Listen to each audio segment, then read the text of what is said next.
Good morning everyone. আজকে আমাদের transformation of সেন্টেন্সের পার্ট 2, আর এটাকে আমরা খুব ভালো করে পড়ব এবং 90% স্টুডেন্টদের এখান থেকে ভুল হয়। এই রুলগুলো না জানলে পরীক্ষায় কিন্তু নম্বর কমে যাবে তোমার। ভালো করে দেখো কি আছে আমাদের রুল 4। এর আগে আমরা রুল 3টে রুলস অলরেডি করে ফেলেছি। আজকে আমাদের রুল 4, মাস্টের ব্যবহার। অর্থাৎ অ্যাফার্মেটিভ সেন্টেন্স অর্থাৎ হ্যাঁবাচক সেন্টেন্সে যদি মাস্ট থাকে আমরা দুটো উপায়তে নেগেটিভ করতে পারি। কি করতে পারি? প্রথমে এই মাস্টটাকে সরিয়ে আমরা ক্যান নট বাট কথাটা আনবো এবং তারপরে যেই ভার্বটা বসাবো সেই ভার্বের বেস ফর্ম অর্থাৎ V1 ফর্ম লিখবো। নয়তো আমরা ক্যান নট হেল্প লিখবো এবং তারপরে ভার্বের সাথে আইএনজি বা V4 ফর্ম লিখবো। কিরকম দেখো, এখানে একটা এক্সাম্পল আছে। দেখো, man must yield to his fate. মানুষকে অবশ্যই হার মানতে হয় তার ভাগ্যের কাছে। তাহলে আমি এখানে এই মাস্ট কথাটাকে চেঞ্জ করে কি করেছি, ক্যান নট বাট লিখেছি, রাইট? এবং তারপরে এই যে ইয়েল্ড যে ভার্বটা তার V1 ফর্ম লিখেছি। ক্লিয়ার? আবার একটা দেখো, you must obey your parents. তোমাকে অবশ্যই তোমার প্যারেন্টসকে ওবে করতে হবে। তাহলে এখানে মাস্টের বদলে কি করেছি, ক্যান নট হেল্প করেছি। এবং যখনই আমি ক্যান নট হেল্প কথাটা লিখবো তখন এই যে ভার্বটা আসবে সেই ভার্বের সাথে আইএনজি যুক্ত করতে হয়, করে এটাকে V4 করেছি। বেসিক্যালি এটা V4 নয়, এটা হচ্ছে একটা জিরান করেছি। আচ্ছা স্যার, কেন এখানে জিরান করেছেন একটু বলুন।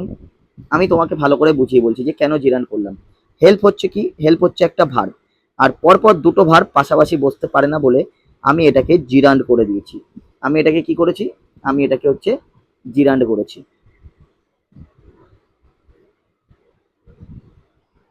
বুঝতে পেরেছো? এইবার চলো তোমাকে একটা এক্সাম্পল দিই, তাহলে তুমি ভালো করে বুঝতে পারবে জিনিসটা কি। ধরো টিচার তোমাকে কোশ্চেন দিয়েছে।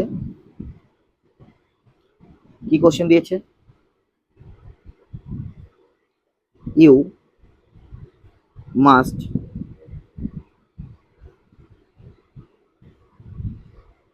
ওবে দ্য ট্রাফিক রুলস, রাইট? তো এটাকে তুমি কিভাবে করতে পারবে? প্রথমে তুমি কি করতে পারো, দেখো তুমি লিখবে ইউ, এই মাস্টের জায়গায় আমি লিখবো can not but, can not but লিখলাম। তারপরে আমার কি এই ভার্বের V1 লিখতে হবে। তো আমি এখানে V1 ফর্মটা কি লিখবো, V1 ফর্মটা লিখবো হচ্ছে obey. You can not but obey the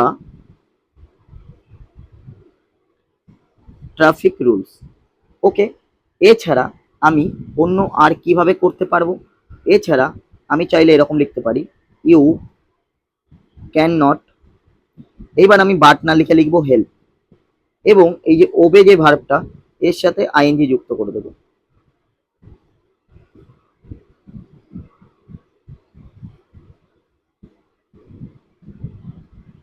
আশা করি আমি বোঝাতে পারলাম।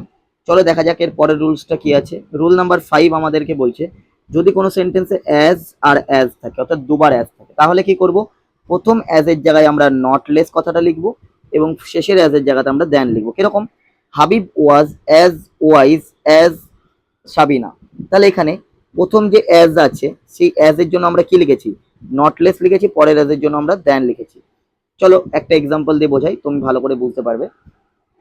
আমি ধরো বলছি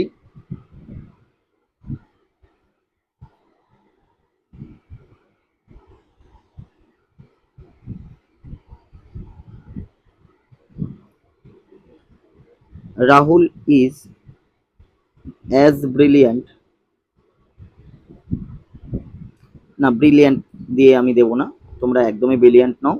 আমি এখানে লিখবো রাহুল ইজ অ্যাজ নটি অ্যাজ বিনোদ। তাহলে তুমি কি করবে, এখানে তুমি এখানে রাহুলকে রাহুলের জায়গায় লিখবে, ইজকে ইজের জায়গায় লিখবে, এই অ্যাজ আর এই অ্যাজকে সরাবে।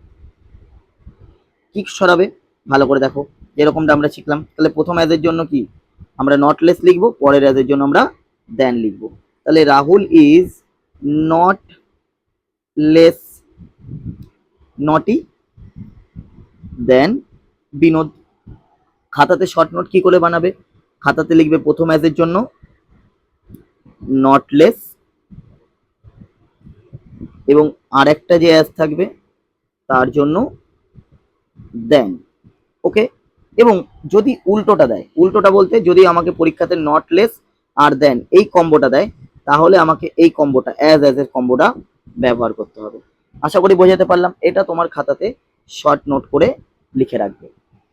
চলো আমরা আজকের লাস্ট রুলসটাকে ভালো করে পড়ে নিই। এভরি, এভরি যুক্ত শব্দ যদি দেয় আমাদের সামনে, আমরা তিন রকম ভাবে এই এভরি যুক্ত সেন্টেন্সের নেগেটিভ করতে পারি। তিন রকম বলতে কি কি? দেখো, অ্যাফার্মেটিভে যদি এভরি থাকলে নেগেটিভ করার তিনটি ম্যাজিক নিয়ম আছে। কি কি?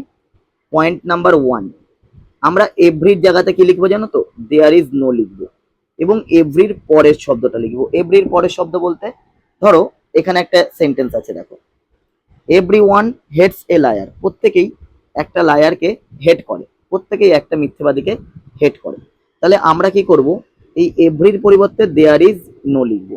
তো এভরির পরিবর্তে কি লেখা হয়েছে? দেখো, এই এভরি কথাটার পরিবর্তে ভালো করে দেখে নাও, এভরির কথাটার পরিবর্তে দেয়ার ইজ নো লেখা হয়েছে।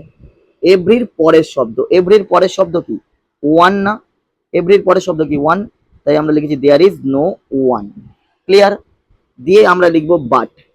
বাট লেখা হয়েছে, যা আছে টুকে দাও, হেডস এ লায়ার। এইটা যদি তোমার করতে ইচ্ছা না করে, তুমি দ্বিতীয় পদ দেখো। আমরা কি করব? এভরির পরিবর্তে দেয়ার ইজ নো লিখবো, এবং এভরির পরের শব্দটা লিখবো। তাহলে এখানে দেখো, এভরির পর দেয়ার ইজ নো লেখা হয়েছে, আর এভরির পরের শব্দ কি? ওয়ান। এখানে ওয়ান লেখা হয়েছে। দিয়ে হু ডাজ নট অথবা ডিড নট আসে। এখানে ডাজ নট অথবা ডিড নট আসে।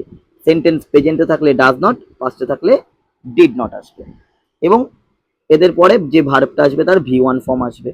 তো who does not hate a liar.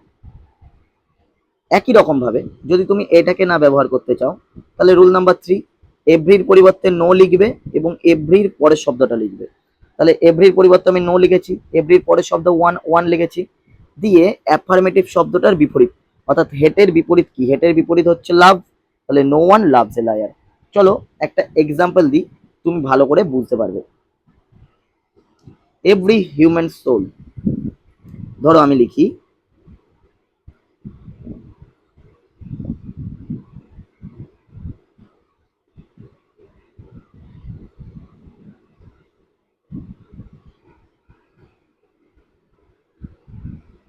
desires happiness and peace।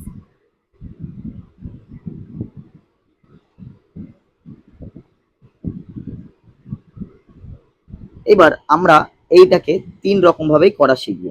তাহলে সবার প্রথম আমরা কি করব? এই এভরির বদলে দেয়ার ইজ নো লিখবো। দেয়ার ইজ নো দিয়ে যা আছে টুকু, human soul but desires, desires হচ্ছে আমাদের ভার্ব, হ্যাপিনেস অ্যান্ড পিস। যদি বলো যে না স্যার অন্যরকম ভাবে করে দেখান, তাহলে আমরা কি লিখবো? এভরির পরিবর্তে দেয়ার ইজ নো, দিয়ে এভরির পরে যা আছে, এভরির পর কি আছে? হিউম্যান সোল আছে, তো আমরা লিখবো ওখানে human soul. There is no human soul. Who, এবার আমরা হু লিখবো, লিখে ডাজ নট অথবা ডিড নট, যেহেতু সেন্টেন্স প্রেজেন্টে আছে তাই does not.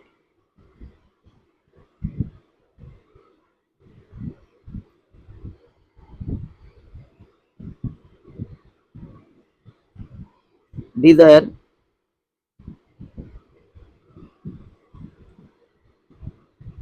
Happiness and peace. অথবা আমরা এটার অন্যরকম করতে পারি, নো হিউম্যান সোল। এবার আমরা কি করব? যে পজিটিভ ওয়ার্ডটা আছে তার নেগেটিভ করব, রাইট? আমরা কি করব? ডিজায়ারের অপোজিট ওয়ার্ডকে এখানে লিখব। তাহলে প্রথম আমরা কি লিখলাম? নো লিখলাম, নো এর পর যা আছে তাই লিখলাম। দিয়ে এই যে অ্যাফার্মেটিভ শব্দটা, ডিজায়ার্স,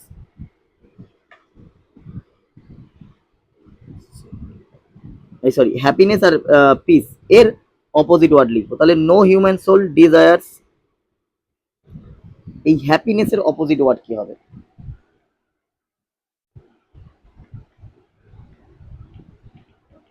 তোমরা বলো কমেন্ট বক্সে। Sadness, right? অ্যান্ড পিসের অপোজিট ওয়ার্ড কি হবে বলো? পিস মানে শান্তি, শান্তির অপোজিট ওয়ার্ড কি?